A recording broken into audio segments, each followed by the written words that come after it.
വടക്കൻ ഗാസയിൽ എന്താ സംഭവിക്കുന്നത്? വടക്കൻ ഗാസ ഇനി ഇസ്രായേലിൻ്റെ കയ്യിലായോ? ജോണെ, ഇപ്പം ഇസ്രയേൽ വലിയ കാര്യങ്ങളിങ്ങനെ വലിയ ജോലി നടന്നുകൊണ്ടിരിക്കുക. അവരുടെ ബുദ്ധി കൂർമ്മതയൊക്കെ ഇങ്ങനെ ഉപയോഗിച്ചുകൊണ്ടിരിക്കുകയാണ്. ഇപ്പോഴാണ് ഒരു പടി കൂടെ മുമ്പിൽ നിൽക്കുക. കാര്യം എന്താണ്? ട്രംപ് വന്നില്ലേ? ട്രംപ് വന്നു കഴിഞ്ഞപ്പോഴത്തേക്ക് ഇവർക്ക് ഫുൾ സ്വാതന്ത്ര്യമായി കഴിഞ്ഞു. ട്രംപും ഇതിനകത്തങ്ങ് ഇടപെടൽ നടത്തിയിരിക്കുകയാണ്. ഗാസയുടെ ഒരു നല്ല പങ്ക് അടിച്ചു തീർത്തിട്ടിരിക്കുകയാണ്. ഇനി ഏതാണ്ട് ഒരു 70,000 പലസ്തീൻ ശേഷിക്കുന്നുണ്ടെന്നാണ് പറയുന്നത്. പലസ്തീൻകാർ ജബാലിയ, ബെയ്ത്ത് ഹനൂൻ എന്നീ പ്രദേശങ്ങളിൽ ഈ വടക്കൻ ഗാസയിൽ ഇവർ പിടിച്ചെടുത്തു കഴിഞ്ഞു. അത് ഇസ്രയേലിനോട് ചേർത്തു, കൂട്ടിച്ചേർത്തു. ഇനി ഗാസ എന്നുള്ളതായിരിക്കത്തില്ല. ഇനി ഗാസ ഇനി ജൂതന്മാരുടെ കൈകളിലാണ്. അപ്പോൾ അവിടെയുള്ള ജനങ്ങൾ മുഴുവൻ ഏതാണ്ട് ഒഴിപ്പിച്ചു. അത് അങ്ങനെ ഇസ്രായേലിനോട് കൂട്ടിച്ചേർക്കാനുള്ള കാര്യങ്ങളൊക്കെ നടന്നുകൊണ്ടിരിക്കുകയാണ്. ഒഴിയാനായിട്ടും ആവശ്യപ്പെട്ടിട്ടുണ്ട് ബാക്കി. അപ്പോൾ ഇത് ട്രംപ് അധികാരം ഏൽക്കുന്നതിന് മുമ്പ് ഇവർക്ക് പൂർത്തിയാക്കണം. സത്യപ്രതിജ്ഞ അധികാരം ഏൽക്കുന്നതിന് മുമ്പ്. അപ്പോൾ ഇത് വലിയൊരു സംഭവമാണിത്. കാരണം ഇത് വെറുതെ ഗാസ ഹമാസിനെ കൊണ്ട് ഇത് ചോദിച്ചു വാങ്ങിച്ചതല്ലേ? ഇത് അങ്ങോട്ടിട്ട് കൊടുത്തതല്ലേ? അവരെ എത്ര പേരെ മുഴുവൻ തകർത്ത് കളഞ്ഞില്ലേ? ഗാസ ഇനിയിപ്പോൾ നോക്കിക്കോ, ഈ ഇസ്രായേലിൻ്റെ കൈകളിലെത്തുമ്പോൾ അവിടെ ഇനി ഇത് കനകം വിളയിക്കുമെന്നുള്ളതാണ്. ഈ ജൂതന്മാരെ എല്ലായിടത്തു നിന്നും ആട്ടി ഇറക്കി വിട്ട് അവർക്ക് ഈ ഒരിടം കിട്ടിയതാണല്ലോ ഇത്. അവർ ഒരു രാജ്യം കെട്ടിപ്പടുത്തതാണല്ലോ ഇസ്രായേൽ എന്ന് പറയുന്നത്. ബുദ്ധി കൂർമ്മത എന്ന് പറയുന്നത് അവരപാരമാണ്. അവരുടെ കഴിവ് അത് നമ്മൾ ലോകം അംഗീകരിക്കേണ്ടത് തന്നെയാണ്. ലോകത്തെവിടെയോ അവരുടേതായ കഴിവാണ് ഉണ്ടായിട്ടുള്ളത്. അപ്പോൾ അങ്ങനെയൊക്കെയുള്ള അവരോടാണ് കളി. അതുകൊണ്ട് ഈ കിട്ടിയ ഭൂമി അവരത് സ്വർഗമാക്കും. പക്ഷേ UN പഠന സമിതി റിപ്പോർട്ട് അനുസരിച്ച് ഗാസ ഇനിയും പൂർവ്വസ്ഥിതി വരണമെങ്കിൽ 350 വർഷമെന്നൊക്കെ അവർ കണക്ക് പറയുന്നുണ്ട്. പക്ഷെ ഗാസ എന്തായാലും ഇസ്രായേൽ അതിനെ മാറ്റിയെടുത്തിരിക്കും. അത് ഇപ്പോൾ അവരുടെ ഇസ്രായേൽ രാജ്യം ഏത് തരത്തിലാണോ ഇരിക്കുന്നത് അതുപോലെ തന്നെ വരും. പിന്നെ ഇതിനോടൊപ്പം തന്നെ ലെബനനിൽ വെടിനിർത്തലിനുള്ള സാധ്യത ഇവർ തള്ളിക്കളയുകയാണ്. വെടിനിർത്തൽ ഉണ്ടാകണമെന്ന് സൗദി ആവശ്യപ്പെടുന്നുണ്ട് കേട്ടോ. സൗദി സൈനിക മേധാവി ഇറാൻ സന്ദർശിച്ചതിനിടയ്ക്ക് കഴിഞ്ഞ ദിവസം അങ്ങനെ ഇസ്രായേലിനോട് ആവശ്യപ്പെട്ടിരിക്കുകയാണ് ലെബനിൽ വെടിനിർത്തൽ വേണമെന്നും പറഞ്ഞ്. ലെബനിൽ നല്ല അറ്റാക്ക് നടക്കുകയല്ലേ? ഈ ലെബനിൽ ഹിസ്ബുള്ളയും കഴിഞ്ഞ ദിവസമല്ലേ ഇസ്രായേലിനെ അറ്റാക്ക് ചെയ്തത്? ഈ പേജർ സംവിധാനം എൻ്റെ അറിവോടുകൂടി തന്നെയാണ്, ഞങ്ങൾ തന്നെയാണ് ചെയ്തത് എന്ന് പറഞ്ഞു കഴിഞ്ഞപ്പോൾ അങ്ങോട്ടേക്ക് ഇവരെ മിസൈൽ വിട്ടു. അപ്പോൾ ഇത് കാര്യങ്ങൾ അങ്ങോട്ട് പോയി ഓരോന്നായിട്ട് ഇങ്ങനെ ചോദിച്ചു വാങ്ങുകയാണ് ഇവർ. അതിനും ഇവർക്ക് തിരിച്ചടി കിട്ടും. എനിക്ക് തോന്നുന്നു അവിടെ ഒന്ന് നിരപ്പാക്കി കഴിയുമ്പോൾ ഇസ്രായേൽ കൂടുതൽ ഇങ്ങോട്ടേക്ക് തിരിയും. ഇത് രണ്ടിടത്തും കാര്യങ്ങൾ അറ്റൻഡ് ചെയ്യാൻ തക്കവണ്ണമുള്ള സൈനിക ശേഷിയും ധനശേഷിയും ആയുധശേഷിയും ഇസ്രായേലിൻ്റെ കൈവശം ഇരിക്കുകയാണ്. അതുകൊണ്ട് ഇവർക്കതൊരു പ്രശ്നമല്ല. ട്രംപ് അത് കാര്യങ്ങളൊക്കെ ഇപ്പം നോക്കിക്കോളൂ എന്നുള്ളതാണ്. ട്രംപും നെതന്യാഹുവും കൂടെ ഉള്ള ഒരു പ്രവർത്തനമാണിപ്പോൾ നടന്നുകൊണ്ടിരിക്കുന്നത്. ഇതിനിടയ്ക്ക് വേറൊരു കാര്യമുണ്ട്. ഈ കാലാവസ്ഥ ഉച്ചകോടി നടന്നുകൊണ്ടിരിക്കുകയാണ്. അസർബൈജാനിലാണ് നടക്കുന്നത്. COP29 അങ്ങനെയാണ് അത് അറിയപ്പെടുന്നത്. അത് യുദ്ധം കാലാവസ്ഥയിൽ വലിയ മാറ്റം വരുത്തുന്നു എന്ന് പറഞ്ഞ് അവിടെ നിന്നൊരു റിപ്പോർട്ടുണ്ട്. കാരണം ഇപ്പം റഷ്യ ഉക്രൈൻ യുദ്ധം തന്നെ ഏതാണ്ട് 3 വർഷത്തോളം ആകാൻ പോകുന്നു. പശ്ചിമേഷ്യയിലെ ഈ യുദ്ധം തന്നെ 1 വർഷം പിന്നിട്ടു.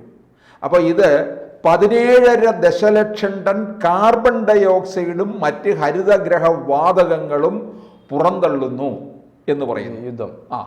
പശ്ചിമേഷ്യയിൽ 50 ദശലക്ഷം ടൺ ഹരിതഗ്രഹ വാതകങ്ങൾ പുറന്തള്ളപ്പെട്ടു. പിന്നെ Germany, Spain, France, Australia, Afghanistan, മൊറോണ, ഇന്തോനേഷ്യ, അർജന്റീന ഈ രാജ്യങ്ങളെല്ലാം വലിയ പ്രശ്നം നേരിടുകയുമാണ് ഇക്കാര്യത്തിലൂടെ. അപ്പം ഈ ട്രംപ് മുമ്പൊരിക്കൽ പറഞ്ഞിട്ടുണ്ട്, കാലാവസ്ഥാ വ്യതിയാനം എന്നൊക്കെ പറയുന്നത് അതൊക്കെ വെറും മിഥ്യയാണെന്ന് പറഞ്ഞിട്ടുണ്ട്. അത് വലിയ വിവാദമായതാണ്. അപ്പോൾ ഇനിയിപ്പോൾ ട്രംപ് അതിനകത്തൊക്കെ ചില കാര്യങ്ങളിൽ മാറ്റം വരുത്തുമോ, തിരുത്തൽ ഉണ്ടാകുമെന്ന് എനിക്ക് തോന്നുന്നു. കാരണം ട്രംപ് അന്ന് അധികാരത്തിൽ വന്ന ലോകമല്ലിപ്പോൾ, കാര്യങ്ങളൊക്കെ മാറി. പിന്നെ കോവിഡാനന്തരം ലോകത്തിന് വലിയ മാറ്റമുണ്ടായി, ലോകക്രമത്തിലും മാറ്റമുണ്ടായി. അതെപ്പോഴും അങ്ങനെയാണ് സംഭവിക്കുന്നത്. വേൾഡ് വാറിൻ്റെ ശേഷം ലോകക്രമത്തിൽ മാറ്റമുണ്ടായില്ലേ, അതുപോലെയുള്ള ഒന്നായിരുന്നു കോവിഡും എന്ന് നമ്മൾ കാണുക. നമ്മുടെ ജീവിത രീതിയിൽ തന്നെ ഒരുപാട് മാറ്റങ്ങൾ സംഭവിച്ചിട്ടില്ലേ. പുതിയ തലമുറയിലേക്ക് വന്നപ്പോൾ വലിയ മാറ്റമാണ് സംഭവിച്ചിട്ടുള്ളത്. അപ്പോൾ ട്രംപ് ഇപ്പോൾ വരുമ്പോൾ ലോകക്രമം മാറിയിട്ടുണ്ട്, ട്രംപിനും ആ മാറ്റം സംഭവിച്ചിട്ടുണ്ട്. ട്രംപ് ചിലപ്പോൾ കാലാവസ്ഥാ വ്യതിയാനത്തെ ചിലപ്പോൾ അംഗീകരിക്കും എന്ന് തോന്നുന്നു. കാരണം കാലാവസ്ഥാ വ്യതിയാനം ഉണ്ടെന്നുള്ളത് കൃത്യമാണ്. അതുകൊണ്ട് ഈ COP ഇപ്പോൾ വളരെ സജീവമായിട്ട് ഈ യുദ്ധത്തിൻ്റെ കാര്യത്തിൽ ചർച്ച ചെയ്യുകയാണ്. ഈ കാലാവസ്ഥാ ഉച്ചകോടിയിൽ ഇങ്ങനെ ഒരു തീരുമാനം ഉണ്ടായാൽ അത് UN അടുക്ക റിപ്പോർട്ട് ചെയ്താൽ UN എന്തോന്ന് ചെയ്യുന്നു? UN ഒന്നും ചെയ്യുന്നില്ലല്ലോ. UN ഇതിനകത്ത് ഇടപെടലേ ഒന്നും ഉണ്ടാകുന്നില്ലല്ലോ.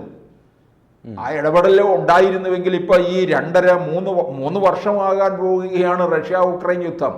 ഇനിയിപ്പോൾ ട്രംപ് വേണം അതിൻ്റെ കാര്യങ്ങൾ എന്തെങ്കിലും തീർച്ചപ്പെടുത്തേണ്ടത്. ട്രംപ് ഇനി ഏതെങ്കിലും ഒരിടം അടിച്ചു തീർത്ത് ഇല്ലാതാക്കുകയാണോ ഉദ്ദേശിക്കുന്നതെന്ന് അറിയത്തില്ല. ഇസ്രായേലിൻ്റെയും ഇറാൻ്റെയും കാര്യത്തിലും ഹമാസിൻ്റെയും ഹിസ്ബുള്ളയുടെയും കാര്യത്തിലും ട്രംപ് അതാണ് ഉദ്ദേശിച്ചത്, നിരപ്പാക്കി യുദ്ധം അവസാനിപ്പിക്കുക. പിന്നെ ഇനി ഒരിക്കലും യുദ്ധത്തിന് വേണ്ടി തല പൊങ്ങരുത് എന്നുള്ള അർത്ഥത്തിലാണ്. അപ്പോൾ ഇസ്രായേലിന് വെന്നിക്കൊടി പാറിക്കാനുള്ള അവസരം തന്നെയാണ്. ഇനി ഒരിക്കലും ലോകാവസാനം വരെ ഇസ്രായേലിനെ ആരും തൊട്ട് കളിക്കാൻ തയ്യാറാകില്ല എന്ന് വ്യക്തമാവുകയും ചെയ്യുകയാണ്. ഇനിയിപ്പം ഇത് ഗാസയിൽ ഇത്രയും വടക്കൻ ഗാസ കീഴടക്കി കഴിഞ്ഞപ്പോഴേ പിടിച്ചെടുത്ത് ഇസ്രായേലിൻ്റെ കയ്യിലായി കഴിഞ്ഞല്ലോ. ഇപ്പം ഈ ലെബനൻ ഭയപ്പെടുന്നുണ്ട്, ഹിസ്ബുള്ള മുഴുവൻ ഭയപ്പെടുകയാണ്, ഇറാനും ഭയമുണ്ട്. ഈ ഭയത്തിൽ നിന്ന് ഞങ്ങൾക്ക് എന്നാലും നിങ്ങളെ നേരിടും എന്ന് കാണിക്കാൻ വേണ്ടിയാണ് ഇടയ്ക്കിടയ്ക്ക് മിസൈലും ഡ്രോണും ഒക്കെ അയച്ചുകൊണ്ടിരിക്കുന്നത്, പ്രസ്താവനയൊക്കെ നടത്തുന്നുണ്ടല്ലോ. ഇപ്പോൾ ഈ സൗദി സൈനിക മേധാവിയാണ് ഇപ്പോൾ ഇറാനിൽ വന്നിട്ട് അവിടെ വന്ന് സന്ദർശിച്ചു.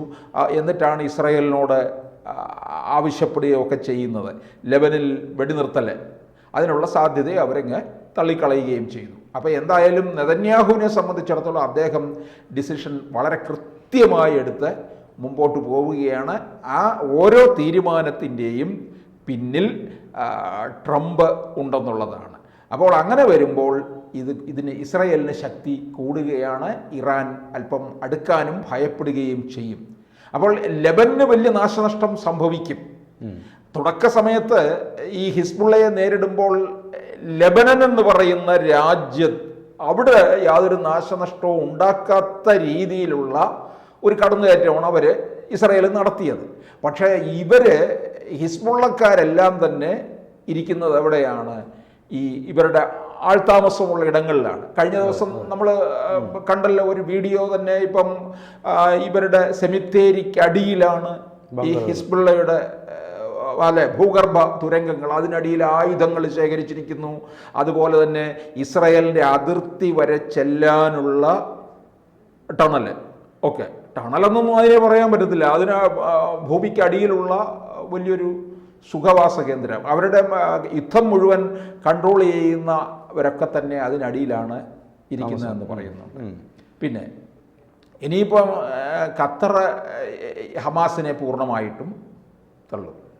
അത് കഴിഞ്ഞ ദിവസം വന്നതാണ്. ട്രംപ് നിർദ്ദേശം കൊടുത്തിരുന്നു. അപ്പോൾ ഇനിയിപ്പോൾ ഹമാസിനെ ചുമന്നുകൊണ്ട് നടക്കത്തില്ല. ചുമന്നുകൊണ്ട് നടന്നു കഴിഞ്ഞാൽ ഖത്തറിന് അതിൻ്റെ ദോഷമുണ്ടാവുകയും ചെയ്യും. അതായിരിക്കും സംഭവിക്കാൻ പോകുന്നത്. അപ്പോൾ ഈ പശ്ചിമേഷ്യയിലെ യുദ്ധത്തിൻ്റെ ഗതി അങ്ങ് മാറുകയാണ്. വടക്കൻ ഗാസ പിടിച്ചെടുക്കുന്നു. ഇനി എന്തൊക്കെയായിരിക്കും സംഭവിക്കാൻ പോകുന്നതെന്നുള്ളതാണ് ഇനി നമുക്ക് കാണേണ്ടത്.